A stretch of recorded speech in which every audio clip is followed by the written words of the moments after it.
Hello, everyone. Welcome back to my channel. I am Isabel, the Starlight Witch. Today, we're gonna have a little look-see at where my months of May and June. I have put them together because, honestly, May was a rather difficult um, month for me. There was a lot of things that I was dealing with on a personal level. I don't really want to get into them here, but it was a month that was very mentally and emotionally taxing and challenging. So, it was a bit hard to navigate. And also, I didn't really. Uh, I wasn't able to keep up with a lot of my practices. Some things had to give in. I didn't have energy for a lot of things. So I barely worked with my cards. I barely read books. I barely, did things. And the month of June was all about trying to recover from that, trying to go back into my routines, into my practices, into, the good stuff. And, you know, just trying to get back on track. So let's have a little look see at the books that I read during these couple months. If you watch my mm, month of April, you would have seen this spread in my planner. I have a what I consider a very small reading goal of 30 books for this year, but that's usual for me because unfortunately I haven't really been able to read as much as I used to. So this is not a very lofty goal, it's just an achievable one. And this year I am well on track to do that. I'm on my 23rd book. The sticker is not here yet because I only put them when I finish them. So it's not here yet, but this is what I have read the whole year. Um, I think I had only mentioned The Hobbit the last time. So this entire line of books is what's new. If you want to have a little overview of the other books that I have read, you can watch my month of April video. Okay? But let's talk about May.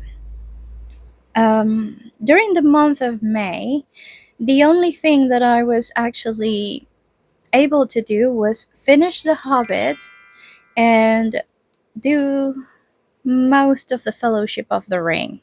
Okay, I have been um, on a reread because these books I already read, but it was like 20 years ago, so I don't really remember that much, and I never finished the series. So I decided that I was going to do that this year, and I have been listening. Most of my reading over the last 2 or 3 years, probably even more, have happened through audiobooks. So I have been listening to the versions of these books that are read by Andy Serkis, the actor that plays Gollum in the movies. And those movies are my favorite movies of all time. So those books were just absolutely amazing. They really were.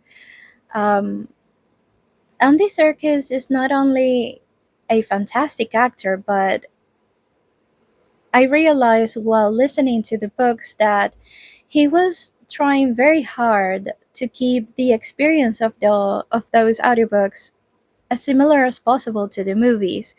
So this was more noticeable on the trilogy of the Lord of the Rings. But when we got to those books, he did all the voices of all the other characters to sound as similar as possible as the actors who played them in the movies. So when you're listening, there is a little tone, a little sense of familiarity to those movies, to those actors, because he made their voices, the voices of their characters, sound as similar as he could to those of the actors. And he did a fantastic job reading the books. Everything about them was fantastic, and I really, really, truly enjoyed actually doing the reading. Perhaps because those movies have been my favorites for decades now, and I rewatch them on their extended versions at least once every year. I do have to say that this is one of those rare cases where I like the movies more than I like the books. And I can appreciate Peter Jackson's vision and decision making so much more now that I do have the full context of the books. There are differences, of course, between the books and the movies. I won't get into detail here. I don't know if this is anything that would interest any of you. But if it is, send me a message, leave me a comment so we can talk about that. But I really appreciate the movies so much more since reading the books. The books were still fantastic, and there is a couple of elements from the books that I do prefer over um, the version of that storytelling from the movies.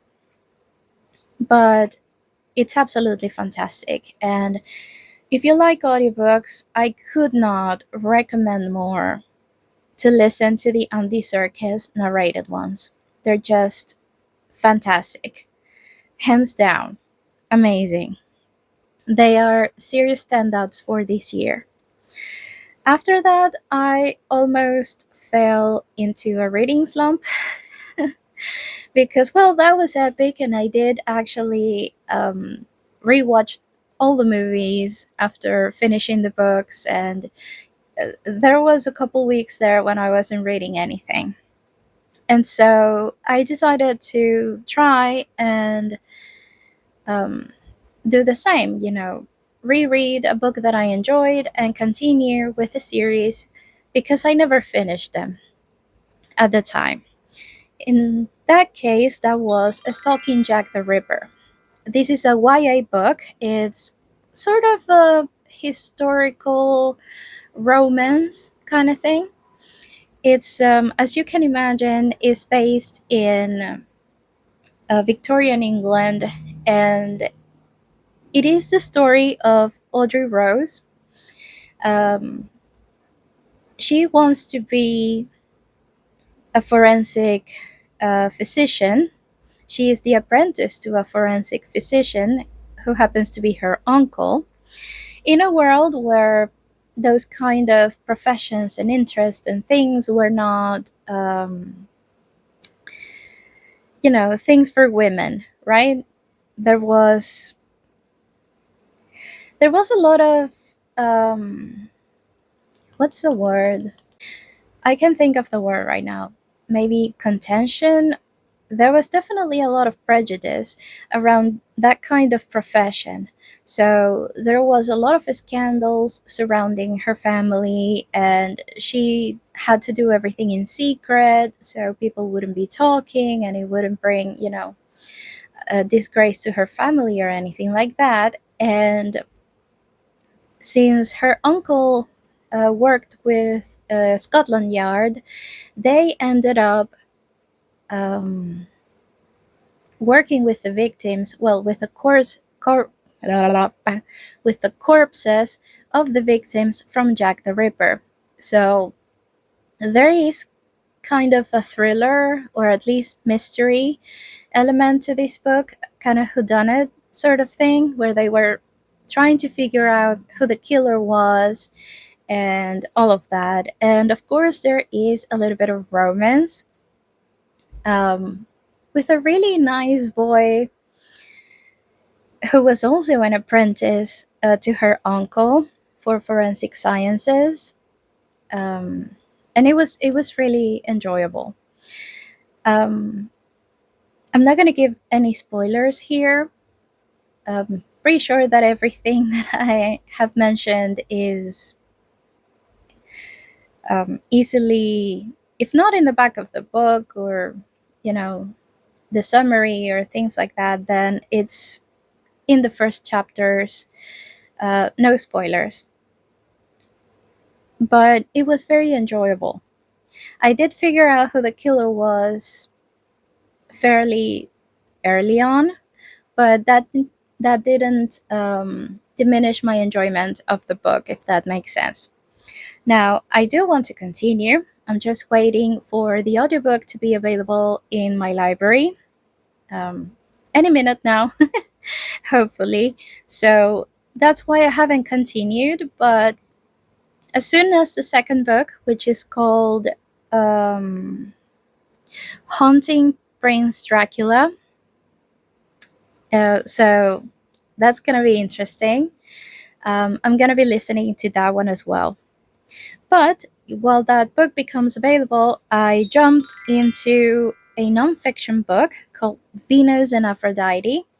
This is by Bethany Hughes, and it's a biography of desire. And it's very interesting because it's basically a historical sort of kind of book that goes into the history and the myths of the goddess Aphrodite, both her Greek persona and her Roman persona, which is Venus, and even um, previous iterations of her, like Inanna, Ishtar, Astarte, um, and other things. So we basically went into all of the myths um, surrounding this deity that there are any records on, and I think it was a really good book.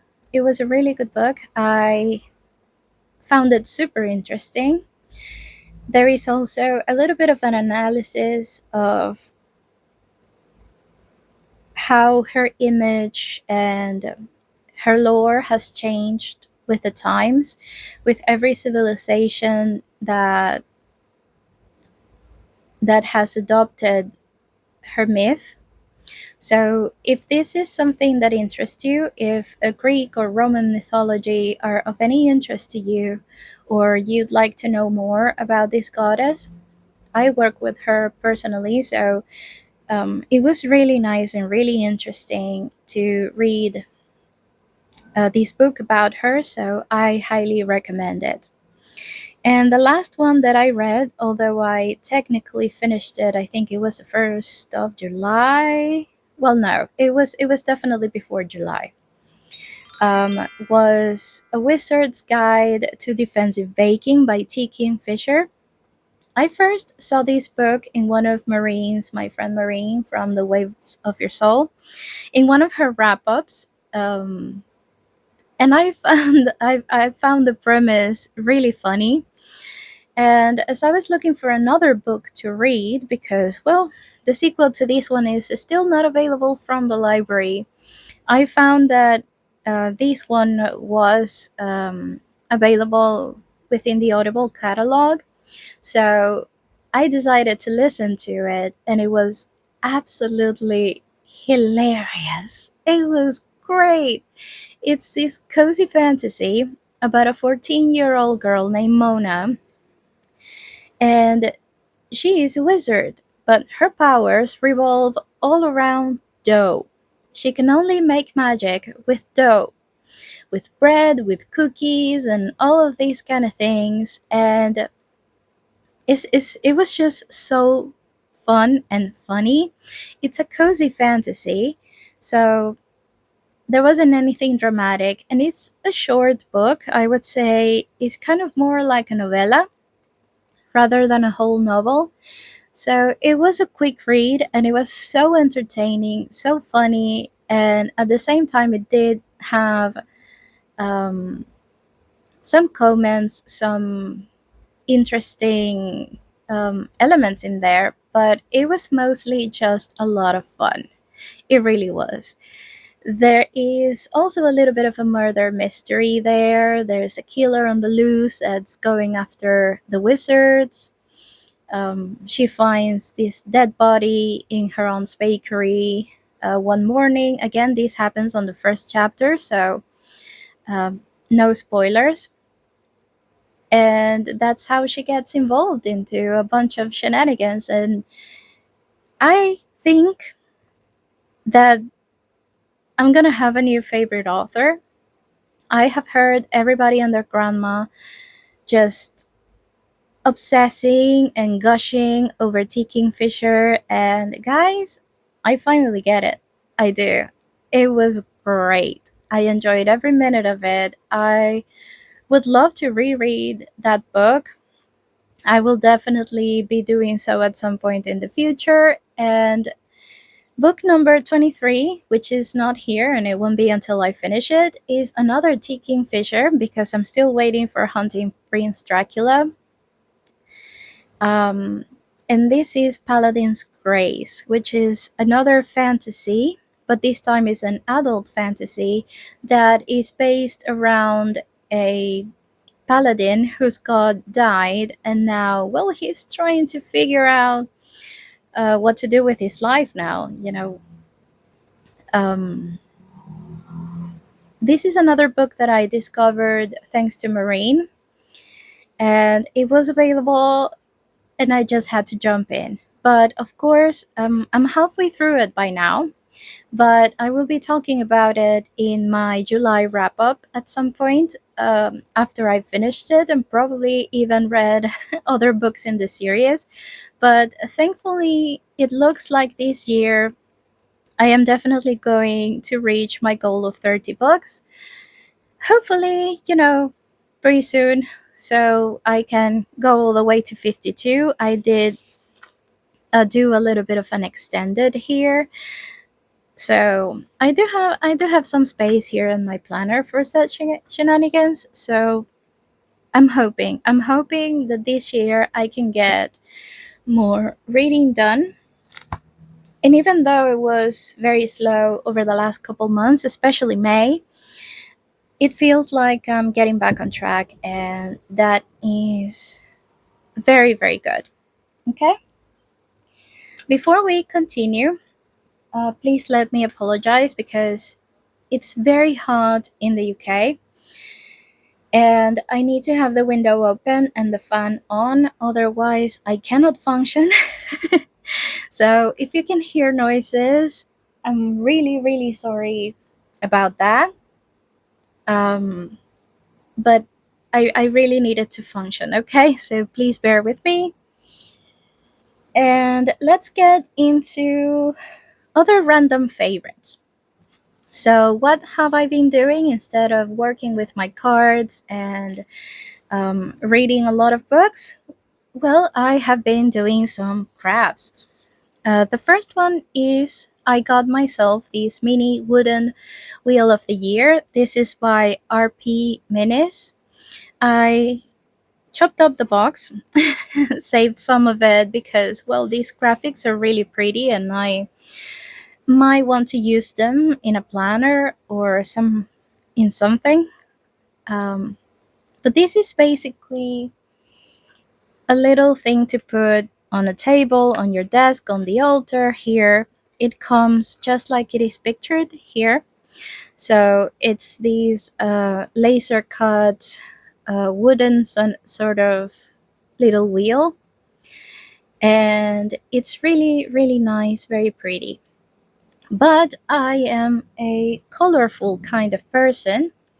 I don't really like neutral, so leaving it all brown was just sad for me. So instead, I put out some of my paints and decided to paint it. Now, this is a very small scale. You can see, compare here with the size of my hands, and yeah, girl is a shorty. Okay, I have tiny baby hands, so this is actually quite small. And it was rather tricky to paint. I used gouache paints because that's what I had at home. I decided to use that instead of buying acrylics, for example. And it was very, very tricky, especially not to go into the spaces that are carved. So I need to go over these with a sharp utensil to remove the paint from all of these carved spaces, and then it will look neater and much nicer. And I still have to put a coating on it. I'm thinking Mod Podge or something like that to protect it, because wash paint, even though it's really beautiful and the colors are very vivid like these, it shares these elements with watercolors that if it gets uh, wet, if it gets, touched by water or even sweat, it will start to dissolve a little bit. So I need to put a coating on it so the painting will last. But of course, I need to remove the extra paint from the places where I don't want it in, make it neater, and put a coating on it. Um, but yeah, it's really cool, and I'm very excited to have this pretty little thing to put on my altar. I got mine from a great small business called the Wagner's Emporium. So if you are in the UK and you want one of these, you can totally get it from them. I haven't seen it in other places here in the UK. I'm not sponsored, I'm not partnered with this business, but I do like to support the small businesses. And so I will leave a link to their shop on the description box, just in case that you would like to get one as well. It comes with this little stand that you can use. And once mine is all ready, I also did put gold in the border and the center, the moon and the stars. Then it stays like this, and then I can rotate it as the wheel turns. So, yep, I have been painting a tiny wheel of the year. And another thing that I did was that I got into crochet, which I never thought that I would do. This just, it never seemed like something for me, but I went down a rabbit hole and I got into crochet. My grandma tried to teach me these many, many years ago. Both my grandma and my mom were, you know, those people that crochet on everything. All of my towels and everything had crocheted borders and things like that when I was growing up. And so my grandma tried to teach me, but I just didn't have any interest in that. And that changed when I saw this video of a lady. I can't remember if she's Brazilian or Portuguese, but she speaks Portuguese. And she made these granny squares with cats on them and made them into a coat. And I just thought that it was the coolest thing ever and that I need to do this. I might put a video or a picture of my kitties here. I have two cats, Billy and Katie, and they're the best. Katie is right now sleeping on the windowsill over there under the sun. And Billy is probably sleeping somewhere outside. They do love to ro- um, to roll around on the grass and the sidewalk and everything when it's hot. So yeah, and I ended up finding this pattern. Let's see. It's this one. It's called the Many Cats Square. This is on Etsy. I will also leave the link to this pattern for any other person that might want to do it. But as you can see, these are granny squares with cats on it, and she made it into a cushion cover. But I saw this lady, I might pop some pictures on the screen, that made it into a coat. And so this is something that you can buy the pattern from Pony McTate. And I have been working on this.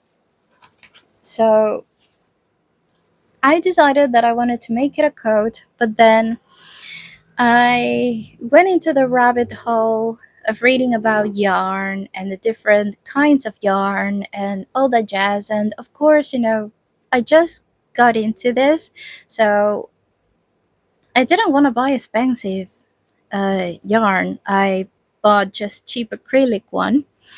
But I decided that if it was going to be a coat, then I should probably do it on nicer yarn. So I'm going to turn this into a blanket instead, but I'm making it of my favorite colors. I have four favorite colors. Hot pink is the best of the best, but I also love teal, blue, and purple. And I have yarns of these four colors in different shades and different tones, and I'm going to be making loads of different color combinations with them.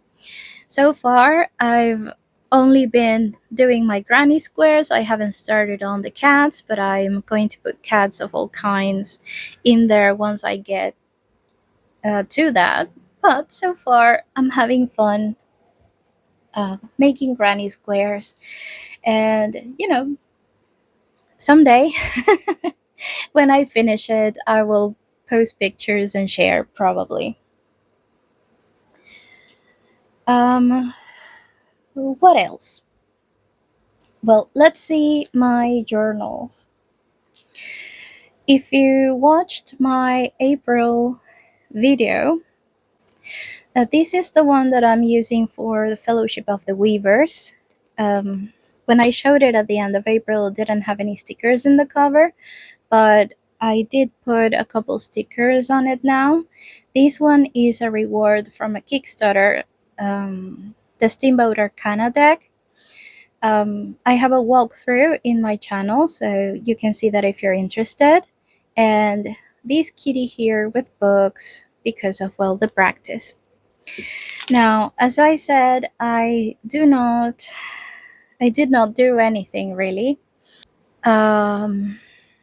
This is a monthly practice. Every month, Don Michel shares a new theme with new spreads, new things, a new story. And even though she tells you that you don't really need to do the practice from the beginning, I decided that I wanted to do it like that. So this was the theme for the month of January, Once Upon a Time. And then for February, it was the mirror and the apple, of course, based on Snow White. And when I last shared this journal, I still needed to do the closing bits here. I decided to do a little recap of the things that came to light with my spreads over here and all of that. And I went as far as to make a cover page for the second theme here for the mirror and the apple. And to start with this bit here, but I haven't done anything else. Nothing. So it's just a story.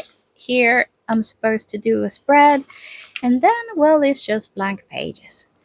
So this month I need to get back on track with this practice, and I do have the intention of doing so. I already have some decks selected for it, which I will probably talk about in my July wrap up. But yeah, I do need to make some progress on that. And this is my daily journal, the one that I use for um, my daily practice. But of course, it was not something that I kept up with for the most part. This was my cover for May, and I did do I did do some spreads. I was meant to do a Bialtina spread here. As you can see, it is still empty. Nothing happened. But I did do a few days of my practice here. This was a reclaiming my power spread that I created um, with Lady Artemis. In our practice, she guided me to do a reading around the themes of reclaiming my power. So I created this spread. I think I'm gonna share it on Instagram just in case that you want to use it. But I did do it with the Under the Oak Tarot and the Queen of the Moon Oracle. And I have, the records here for my reading.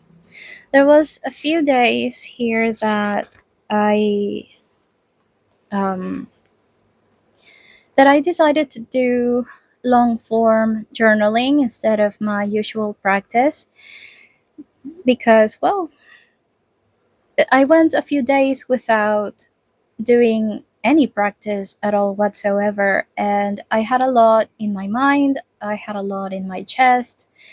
Um, there were a number of things, situations there, so I felt like I needed to do some um, long form journaling. This was still for Taurus season, which is the best that I did um, in my planner. I was using the Tarot of Mystical Moments with the Love Who You Are Oracle and the Self Care Wisdom Oracle as well. This was full moon reading, and I made it basically all the way to Gemini season. I think there was a moon reading that was supposed to go here, but it's empty. But I do want to show you my cover for Gemini season because I'm actually really proud of it. I think it turned out really pretty.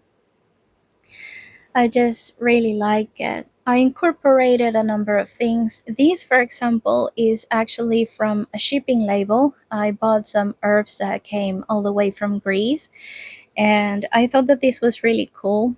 And, well, the planet Mercury is actually the ruler of the sign of Gemini, so I decided that this cover was a perfect place to use that. I have these two lovely little foxes that, kind of sort of represent the twins, the symbol of Gemini, and again with these little illustration there. It has an affirmation that I thought was very appropriate for Gemini as well, since it's a sign of communication. And I only speak words that are loving and constructive. So I thought that I did a really good job with this cover. But of course, things fell through uh, pretty much right there. I didn't do my Gemini season spread.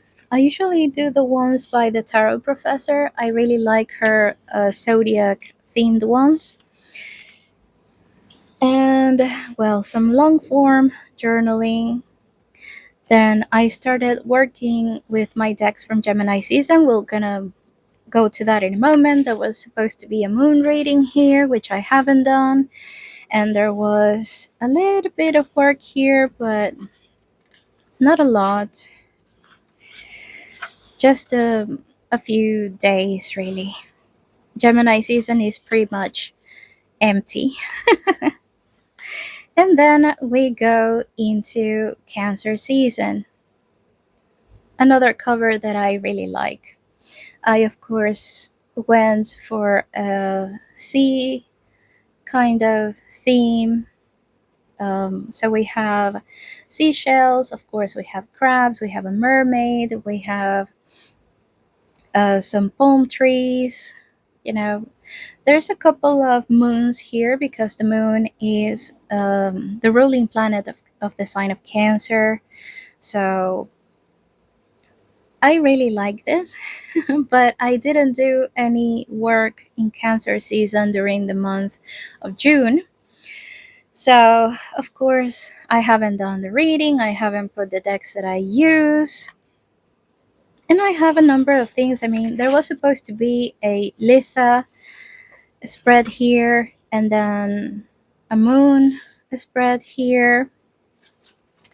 And this is meant to be my July cover page and stuff, which I haven't done at all. So, as you can see, it's going great. Oh, crap. And now I am working with. I changed my mind here. This is today. I changed my mind about the decks that I wanted to use. Um, I was thinking of using the the Moonchild Tarot with the Ocean Dreams Oracle, but I have been missing my mermaid decks so much. I have worked with them for the last couple of years, and last year I came across, I put together this little triplet, and it's been like everything. And I just wanted to pull it out again and work with them again. So I did that instead. So I have been using these three decks. These are my cards of today.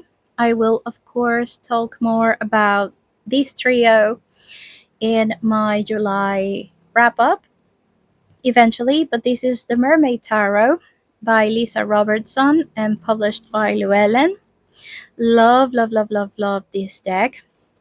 This is the Whispers of the Ocean Oracle by Angela Hartfield, which I think is the divine partner of the Mermaid Tarot. They are perfect for each other in every way. And this is the Cecil. These are the backs. This is the Sea Soul Journeys Oracle, I think. This is a photography deck. These two are illustrated, but the combination of the three is just absolutely perfect. These are some of the packs. This deck has sort of like four suits, and all of them have different backs.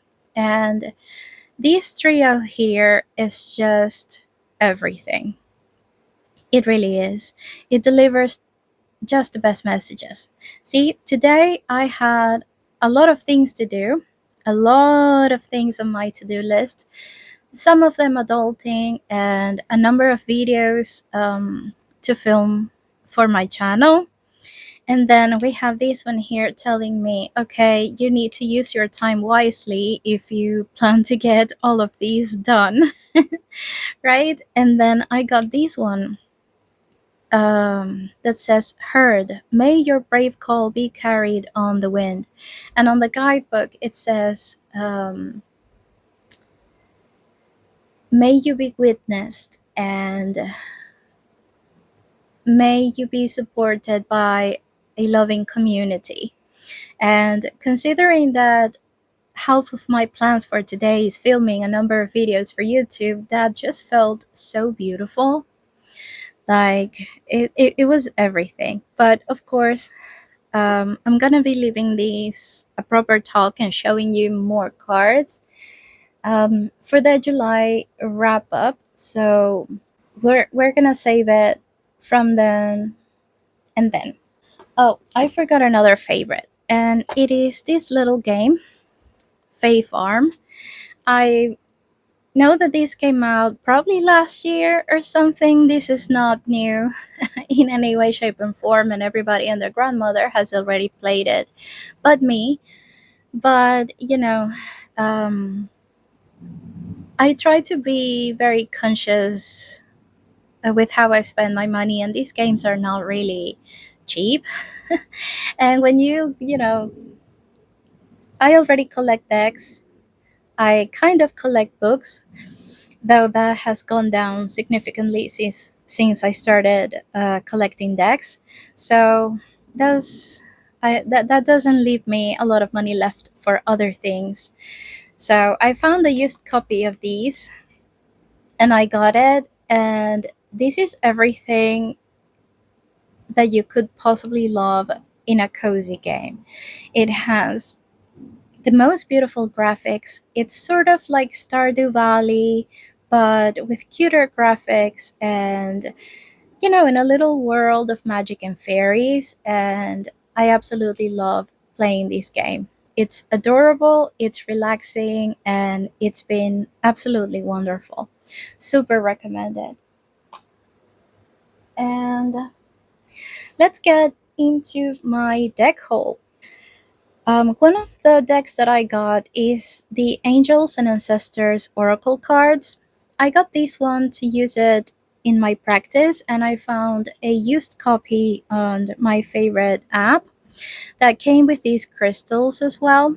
So there is this bigger, hefty one that has a carving saying "Make it happen," which I really like. I have no idea what kind of crystal this is. I have been planning to ask Google, but I have completely forgot about that. And also this little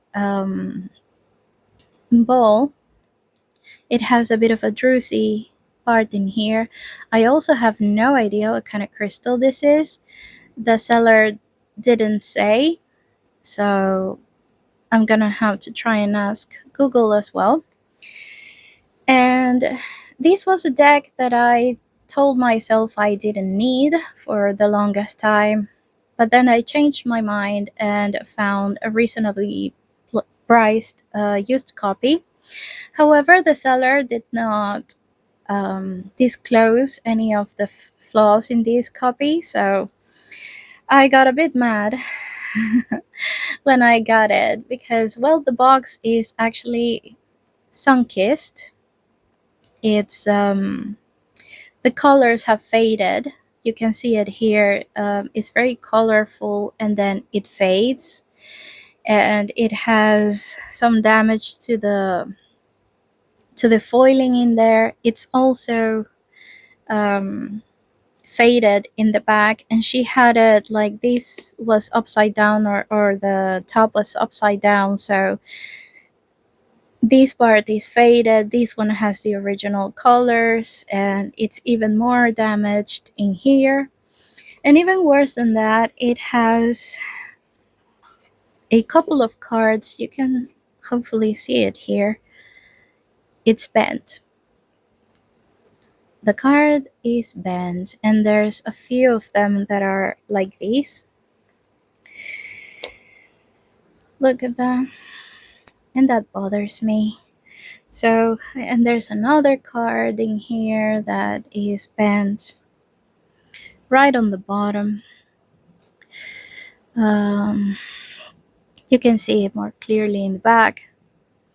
So, yeah, not a fan of when this kind of thing happens, but I'm gonna try to use it anyway. I put it back in order, and it is waiting for me to be less mad so I can bless, cleanse, and consecrate it as I always do with all of my decks, and so I can put it to use. Here you can see the difference. This is how it's supposed to look, and this is the faded version. And I do kind of like cooler toned colors. They are my personal preference, but this bothers me. It just does. So, well, at least it was very cheap, and it came with two really cool crystals, so I'm gonna try not to complain. Also, from my used decks that I got, I finally got a copy of the Zombie Tarot. This is another one that I told myself I didn't need because I am not someone who likes creepy. Okay, I am a wuss. I don't watch horror movies. I don't watch horror shows. I do not read horror books. I am a wuss. Okay, I will own that 100%. It is not for me. I have never watched The Walking Dead. I have never um, you know, jumped into that train because I don't like horror. And this deck, even though it is really cool, it's also horror based. The images are, they can be a little um, gruesome, I suppose. So I wasn't sure that I needed this or that I could handle it. But everyone has been talking about how great this deck is and how humorous it is and how good it is to read as well for relationships and things like that. And again, I found one for a great price, and this one is pretty much brand new. So I decided to give it a chance. And of course, I'm gonna be working with it around spooky season. And then I'll decide if this is something that I can handle or not. But I am definitely going to give it a chance. Okay, it is also still in order because whenever I get decks, after cleaning the cards and the boxes, I put them back in order and I bless, cleanse, and consecrate them before I ever use them. So this one is also waiting for that.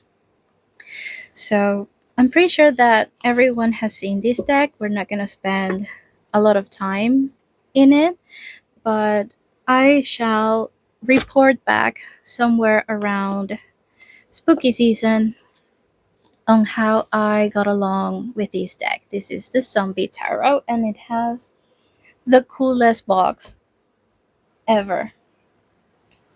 After that, another that I got, well, it's not technically used. I bought it from a secondhand uh, app. I love to buy things there.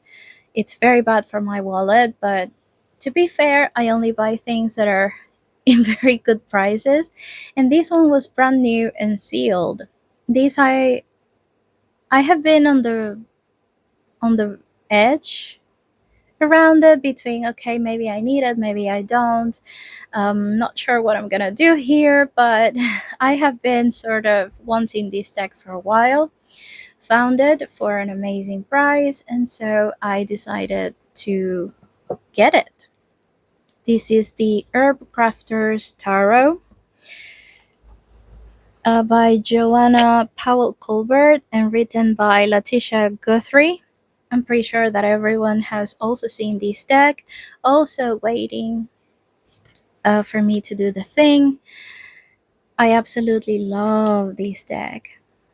It's just beautiful. The art is so well done that it looks like photographs, and it's very different from pretty much everything else that I have.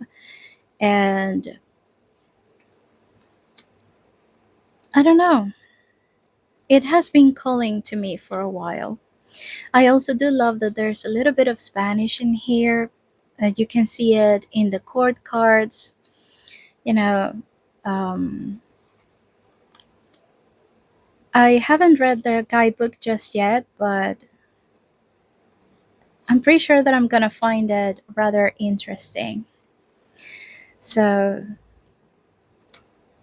I can't wait to work with this. I can't wait to see where it takes me. So something that I do have to say is that I usually don't work with decks right after I get them. So don't be expecting that from me. I shall report back at some point that I cannot tell you when that is going to be, okay? But at some point, I will be reporting back. See, and you have Hija of Air, so is daughter of Air, or it would be the Page of Swords. They come all the ones together, all the twos, all the threes, and so you have all the pages here. Beautiful. Then you have Adelita of air, which is meant to be the night.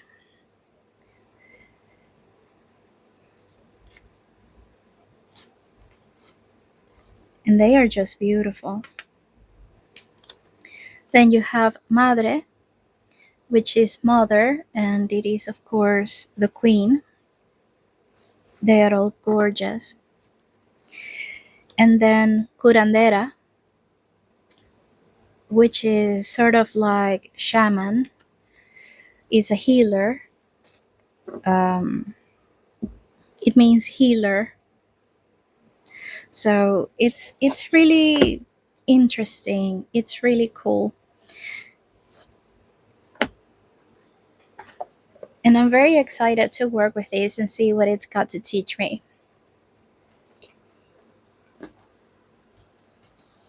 And last but not least, I have a Kickstarter that came in, which is the Wells Can Save Us Oracle. Um, so pretty. It's all in color pencils, although this is gold foil. It's made by an Spanish artist. It says, las respuestas necesarias llegan con las preguntas adecuadas, and it has the English version here. The necessary answers come with the right questions.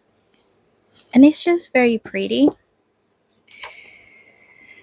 Yeah, you have it both in English and Spanish, and this is created by Astrodom. I can't pronounce that, but the creator is called Isaac Andres, and he lives in Spain, in Barcelona, if I can remember correctly. This is an oracle about whales, very pretty.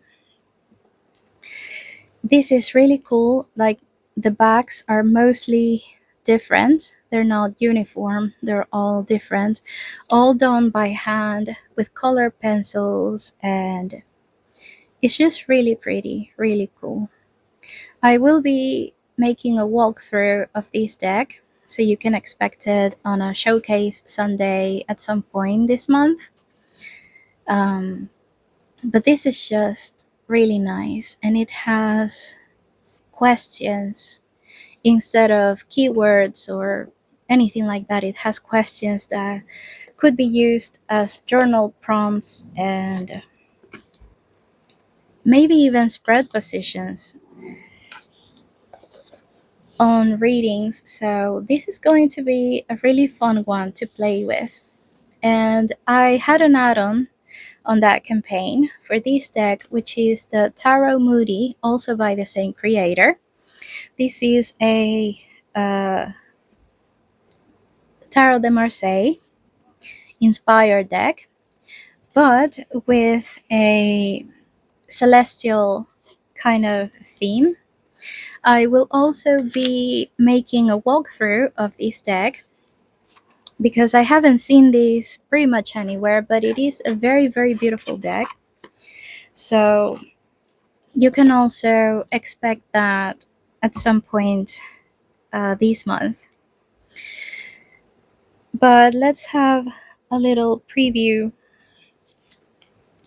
to the deck here. As it doesn't come with a printed guidebook, and unlike the oracle, it comes in a talk box. So definitely the creator upped the quality of his production with this Kickstarter, but this one is still very beautiful. Just like the other, these are the backs, is completely made by hand using color pencils, and it has these really cute moon people on it. It's very original, super cool.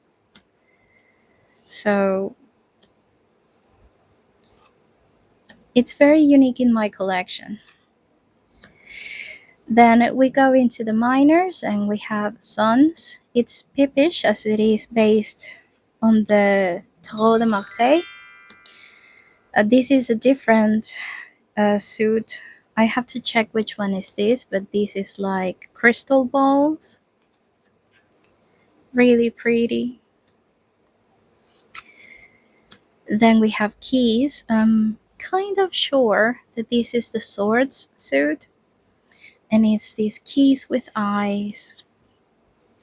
The crystal balls might be the cups. Because then we have stars, and these are the pentacles. And look just how pretty. This is just gorgeous. Okay, so I will be again making a walkthrough and pairings as I usually do with both of these decks and post them sometime this month. I still have a few videos that I haven't posted that I filmed last month, but I had a lot of issues with my videos.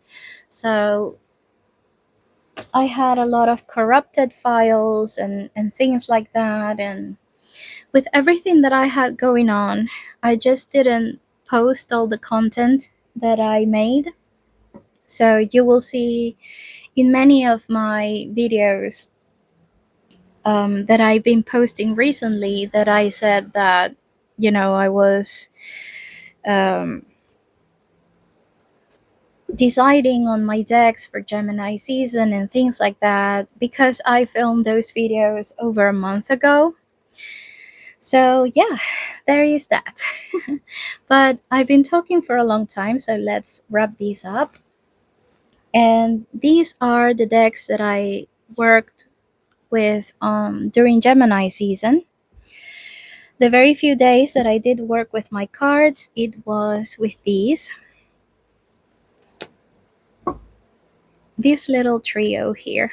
I like to work with trios of cards for my daily pulls for some reason.